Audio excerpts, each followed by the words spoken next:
Good evenings and salutations in our distance. It is I, Wolfphototech, and we're going to cover this book. One of the formerly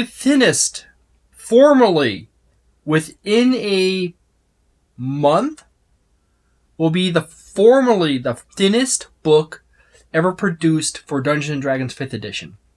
The new record holder for the thinnest book produced for Dungeons & Dragons 5th edition will actually moved to 4th place for the thinnest book ever produced for Dungeons & Dragons, hardcover book. Because the thinnest book would actually be these books. Actually, that's 62 pages. Yes, barely. So, this book is a softcover book. Spelljammer contains 3 books that are only 64 pages, which is 2 pages more than the Lost Mines of Phandelver book. Sword Coast Adventurer's Guide, however, is about 159 pages. So this was the former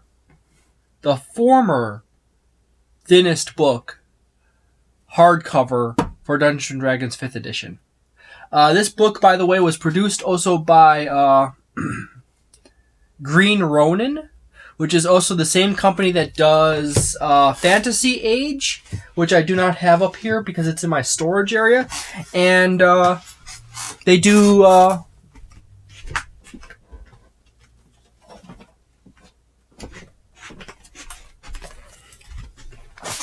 Mutants and Masterminds. This happens to be the 3rd edition deluxe Heroes Handbook. But anyways, let's get back to this. So many people hate on this book, left and right, but there are some decent ideas that come up in this book and some useful information. So let's start out. First and foremost, this book is actually, as it says, you got wizards and you got the Green Ronin logo right here. It opens to the same standard beginning of most typical books for Dungeons & Dragons 5th edition. By the way, this book, it does have a handy-dandy list right here of other books from previous editions of Dungeons & Dragons. There are actually exceedingly good resources for Dungeons & Dragons 5th edition if you want even more information about, say, like Waterdeep or Neverwinter, etc., etc., etc. I also happen to have a 4th edition book for Dungeons & Dragons 5th edition that's actually exceedingly good resource for Waterdeep, as well as a campaign guide for the Sword Coast, which is also an exceedingly good resource for Dungeons & Dragons 5th edition as far as maps is concerned and other things. You got the table of contents right here. The first chapter is Welcome to the Realms. The second chapter is Sword Coast and the North. The third chapter is Races of the Realm. The fourth chapter is Classes. The fifth chapter is Backgrounds. Then there's the appendix section, and then there is indexes, and then there's a section on sidebars that are listed through the book. We open up to a really nice map of the Sword Coast, as well as a little preface right here and the islands off the Sword Coast. You have a nice little section on the realms here.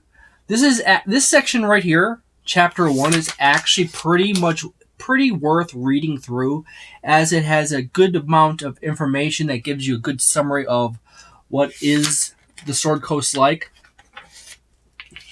and of notable locations around the Sword Coast like Damberth, Elfinharrow, Elra, and so forth. The Lake of the Steam, Lyrien, Tirith, lands of the east, like Cormyr and Elgir and the Cold Lands. So it actually has some really good information here overall that gets you going.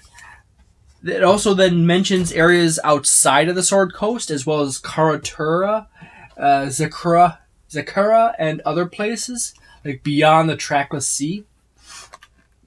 It also explains the time and the calendar in great detail, and gives you a calendar, the basic structure of the calendar for... I'm having a brain fart. I'm making this video really late in the evening. It has a basic structure for the calendar. Keeping time from day to day, the shifting of the seasons, and so forth. And then it goes into the brief history of the region of the world of Faerûn, the Sword Coast. Ah, yes. This is what happens when I make videos really late in the evening. It explains magic in the realms, the weave, supernatural powers and psionics. A little bit of section on magic items listed right here, describing a little bit of the relationship. Mithrils, which is actually an incredibly interesting concept that dates back to the Netherese Empire.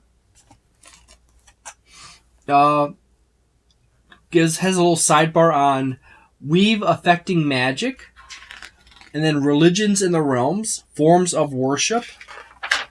This part of the book is actually a pretty good resource for dungeon masters in general if you're interested into religions. You got a lot of people who really like to play clerics and paladins and warlocks, and you want to really get deep into that.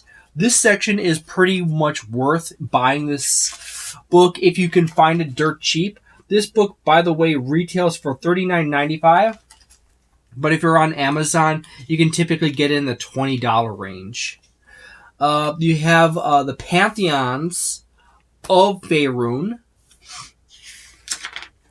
You have a really nice list here.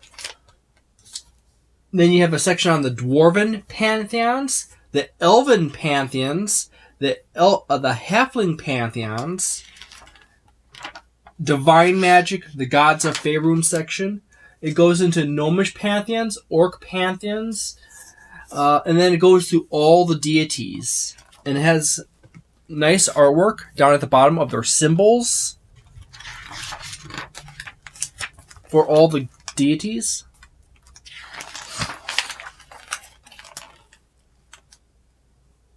As I said, it just keeps going through the deities.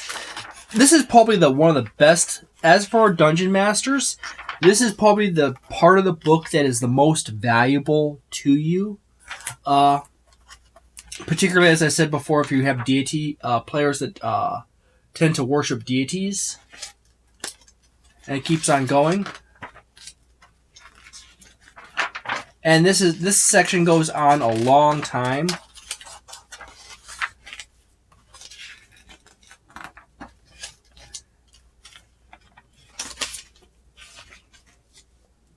I was doing research on a deity for a campaign. Yeah, that fell to the floor. And then it goes to Chapter 2, the Sword Coast in the North. And this is probably the weakest chapter outright in the entire book. There is some good information in here. Like, you got a good bit of information on Baldur's Gate, which is okay, and Daggerford, but it's not terribly meaty. As I said before, there are a lot of other books that are way better covering this. Like, here's Neverwinter right here. You got this tiny little map down here. You got the start of the Neverwinter section. And then you have a bigger map up here. And then Neverwinter ends right here. So you got a little tiny section on the other page. 2 columns here and a column here. That's it. Then you got Silvermoon. So the problem with this book is that there's way too little information in it for each major city. They don't give you enough maps. They don't give you a big enough map. And they don't give you information broken down They just give you just like a general oversummary, which is actually really sad. However, there is some really interesting information in here about some stuff, and some cities actually have some really interesting details. Like, here's Waterdeep, and then it also has the wards of Waterdeep right here. You have common address of people in Waterdeep. You got actually a fairly decent map, and then it ends right here. Waterdeep ends right there, and you got Yartar, which is another region. So, yet again, even when they do something nice, like give you a nice big map like that, they kind of then just end it abruptly. And it just keeps going through there. And as I said, this is literally the weakest section here. There's some nice stuff in here.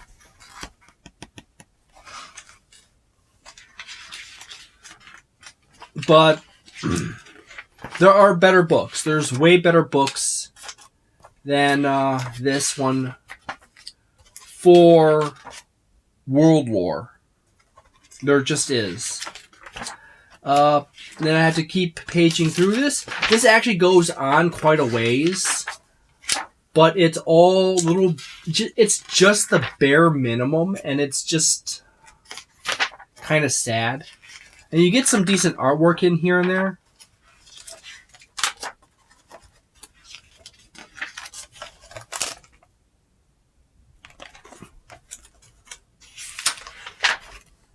But, yeah. Map of Luskan.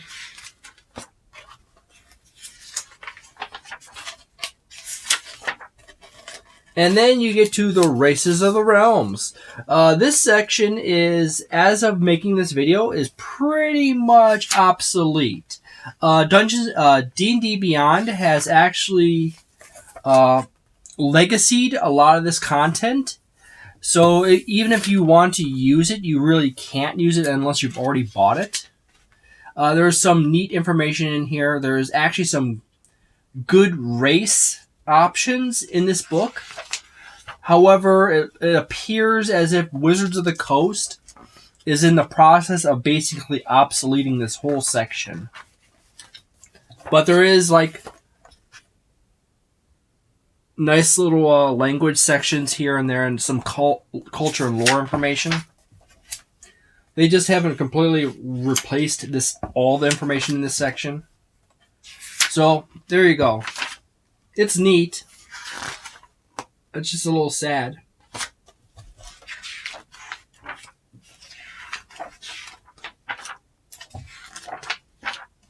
And then you go into Chapter 4 classes. All these classes are generally underpowered overall. There's some neat information in here about like various musical instruments that bards use, like longhorn, swarms, songhorn, tantan, etc. You got some decent classes in here, but not super good classes. You got like two subclasses for every class. Some okay ones and then some weak ones. Storm Sorcerer is actually pretty darn good though. And so is Warlock. So you do have some good classes in here, just not amazing. And then you have the old versions of the melee wizard spells. And then you have backgrounds. This is probably the best part of the book because this gives you so many more options for constructing a character. You got Far Traveler. I have to stop and go back. You have City Watch, Clan Crafter. I love Clan Crafter, by the way. As a player, the background section in this book is actually like the reason why you want to buy this book. So keep that in mind. You got Cloistered Scholar, which is also a really good one, and it's a good alternate for Acolyte.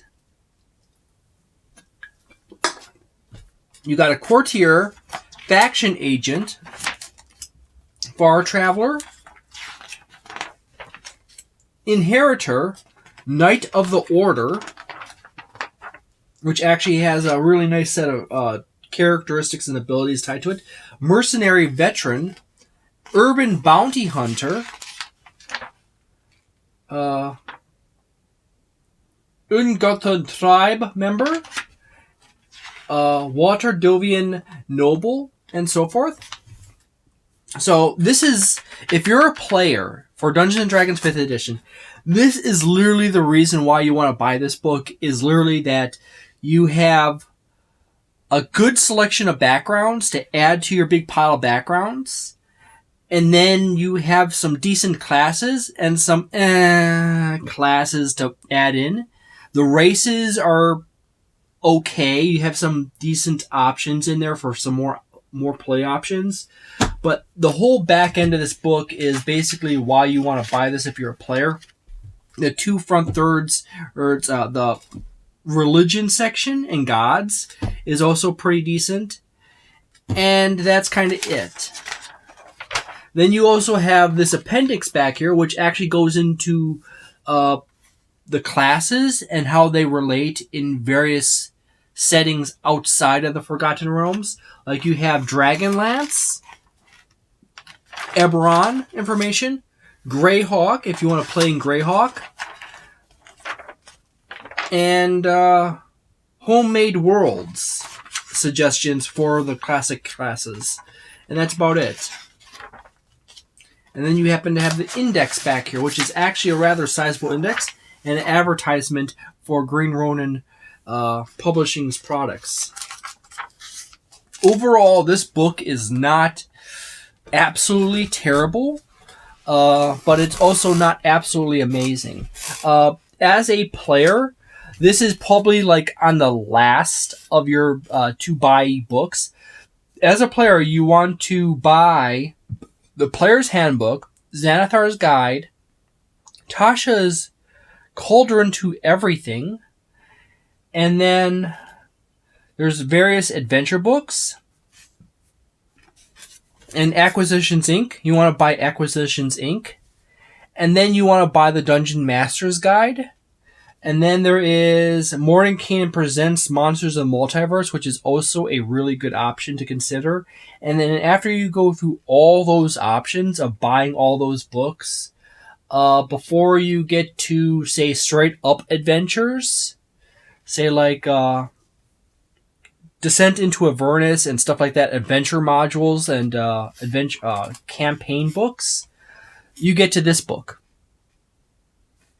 And at some point, I'm going to have to make a video listing all the books in order of value for players and dungeon masters. Now, as a dungeon master, the most valuable thing in this book is literally the religion section and some of the player options.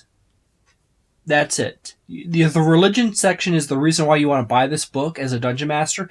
Yet again, just like the players, this is like literally one of the last books you really want to spend money on. However, if you happen to come across this book really cheap, like in the sub $20 range, yeah, go ahead and pick it up. So this book is like a 3-ish star. It's actually sliding from 3 stars into the 2-star territory. Yeah. So this book, every new book Wizards of the Coast releases pushes this book towards the 2-star territory faster. It's already sitting in that 3-star territory. It's like, there's stuff, there's usable stuff in it, but it's not terribly amazing stuff. There's some good stuff in here, like the Storm Sorcerer and etc., but you also get that stuff in Xanathar's Guide. A lot of the good stuff in Xanathar's Guide as well. So, which incidentally is probably the next book I'm going to cover. So it really didn't take long for Wizards of the Coast to undermine in Sword Coast Adventures Guide. This book could have easily done with another 100 pages in it. They really needed to put another 100 pages of campaign setting information for the Sword Coast. bigger maps would have been nice. More closer in, more detailed maps of regions would have been nice. Add an extra 2 or 3 columns for each city. That would have been nice. As it stands, this is just underdone. They really needed to make this book 100 pages thicker. So there you go. Thank you very much for watching this video. If you enjoyed it, please leave a like and subscribe. And I hope you have a delightful day, a nice night, a wonderful week, and a magnificent month. And see you next time.